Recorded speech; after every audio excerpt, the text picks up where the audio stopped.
Hey, what is up, guys? Tackman's here. It's a bit weird to say, I'm not gonna lie. It's been 10 months. So, currently, you're watching my 1993 240 SX in the background. I only have about a minute of footage or so because all the other footage has audio in it, unfortunately, and I can't include that, which kind of sucks, I'm not gonna lie. But enjoy it while it's on. I wish you guys could hear the turbo blow-off sound. It sounds amazing. I'm not gonna lie, I miss that very much so because I got rid of the car, but we'll get into that a little bit later. So I'm going over how I got my dream car. Yes, this car is only $12,000, but at 19 I feel like that's a lot of money, and my dream car isn't going to be $3 million like everyone else, or $1 million Lamborghini, which is what every plain Jane says. So personally, this is my dream car. I've always wanted this car, and I just like it a lot. It's a Japanese car. That's the drift car that everyone wants, basically. It's a 1993 240 SX with an SR20DET swap in it, which is like the most popular kind of swap people do to these cars for the price and the power that you get with it.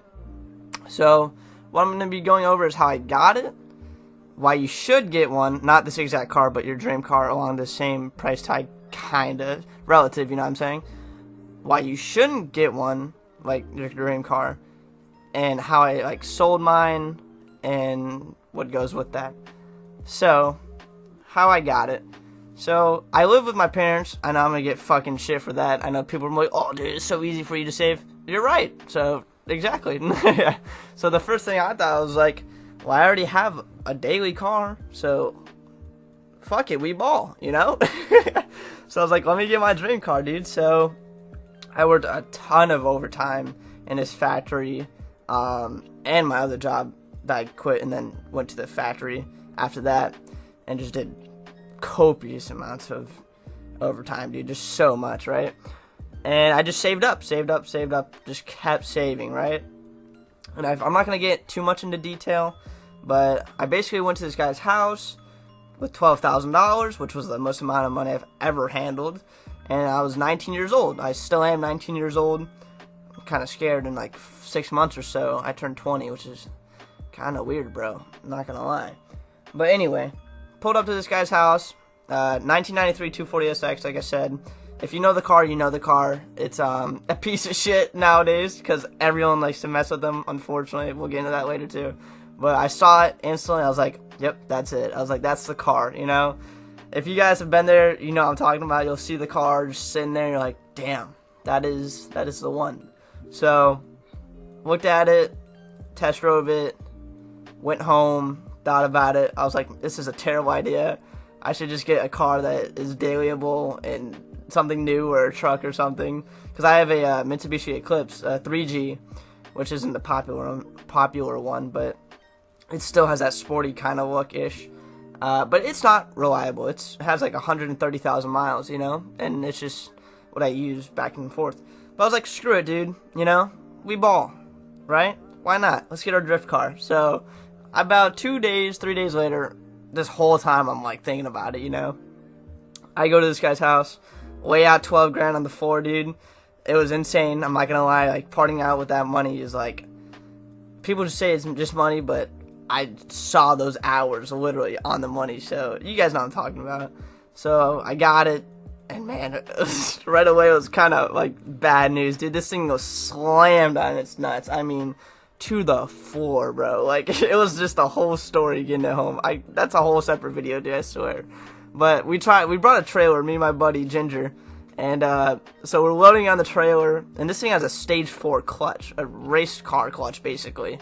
And don't cringe at me for saying stuff like that. It's not a race car, I know, but it has some stuff that is like that. And so, I mean, it's brutal. If you've driven something like that, it is very hard.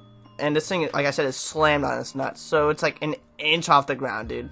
And this trailer, my buddy hauls trucks with because he doesn't mess with Japanese low cars on their nuts, you know?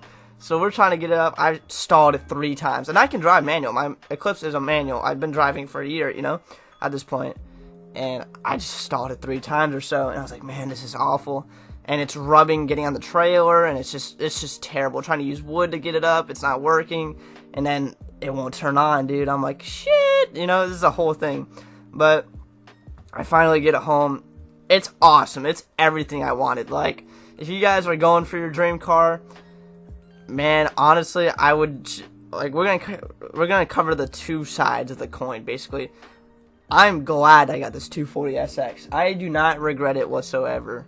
Like the Tokyo Drift guy, he's like, don't regret nothing. Like I forgot the exact quote, or whatever, but I don't regret it. I love that car. Like I just recently sold it, like probably 2 months ago or so, or a month ago, and man, it was awesome. Like if you guys have the opportunity to do it, pull the trigger. Like it's great, but there's another side of that story.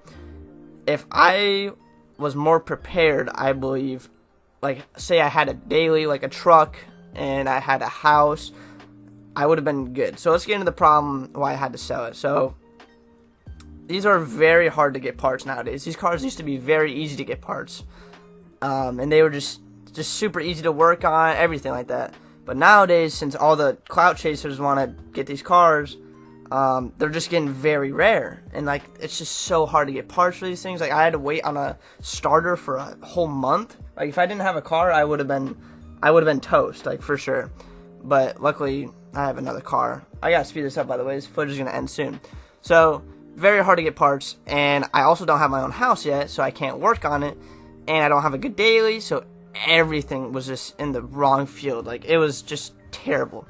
So if you guys want your dream car, I wouldn't recommend it at a younger age, honestly. And if you still live with your parents, I also wouldn't recommend it unless it's a reliable car. This car is known for its unreliability. It's a 240SX. Everyone knows these things break down because of all the idiots that mess with them. It was a great car out of factory. It came with a K24DE, and it was basically a truck motor. You couldn't kill it, really. But then all these people, mine had wiring issues. Okay, so we'll get into this. So mine had wiring issues, I think rust under the panels, because of course it was wide-bodied. There's a huge crack in the flooring that I saw. I was like, shit, It had a tranny issue. It was like slipping gears. And my turbo was going out because it was smoking like crazy and stuff. So eventually I had to sell it, unfortunately. I did not want to sell my dream car, man. I love this car. It was just a blast to drive. Low boost was running like 8 pounds. High boost was 13, and I raced a 370Z. My buddy has one, and man, that thing was just purring the whole time, dude. Like it was such a fun car, man. I did a couple drifts on it, but I didn't want to beat it to hell because I knew. Another part of the story is I don't have enough money to fix this. So when the turbo issue came up, I tried fixing stuff. I tried getting everything right. I went to get the car tuned before I knew about the turbo, and then he told me about the wiring, the issue with that, and everything started adding up. So if you guys are in the position where you can only scrape by to get your dream car, I do not recommend it. Make sure you guys are prepared and everything. Like you have everything laid out. You have your own place to work on it. You have a garage to keep it in. If it breaks down, who cares? Is how you have to look at it. So that's why you shouldn't get your dream car, okay? I'm not saying you shouldn't. I'm just saying make sure you have the steps in place to make sure that if all else fails, you are fine. Because luckily, I got fine. Like, I was fine, right? I can't talk, dude. It's been so long since I made a video. Well, luckily, I had a daily that somehow didn't break down during the 2 to 3 months I've owned this 240SX.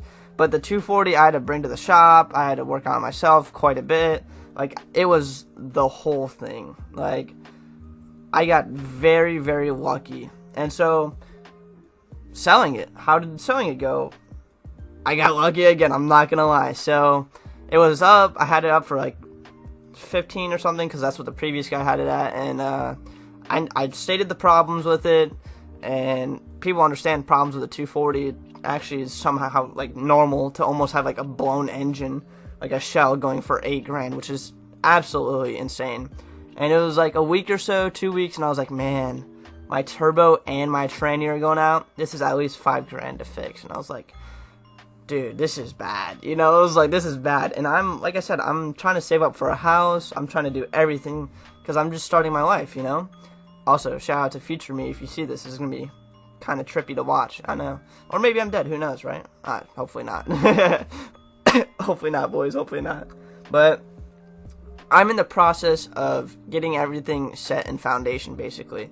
So this car, although I do love it, you guys got to understand, you have to build yourself like a house almost. Like, you have to do the foundation, you got to do the walls, you got to do the roof. You can't just go straight to the roof like I did with the 240 or your dream car without having the foundation to basically step on. So that's what I learned, basically. I know I'm kind of repeating myself, but it was a awesome car. I do not regret owning it. Like, it made me realize so many things, just like, not about life, but just saying YOLO, you know? And luckily, like I said, the selling part, some guy, he hit me up probably about 2 weeks in, and he's like, hey, you do 12? I was like, nah. Or no. He's like, will you do like 10? I was like, nah, no way. And I was like, 11. And I was like, just shooting numbers out there. I was like, oh, dude, I gotta get rid of this thing. I almost took 9 for it at some point. I was like, no, I can't. And so I meet up with the guy. It drives fine. Like I said, it still drove fine. Everything like that was okay. It could daily, but just soon enough, I knew through ownership, it's gonna blow. Like, I knew it was coming. And I did the oil changes on it. That's not gonna stop it. Like, the turbo was 100% going out.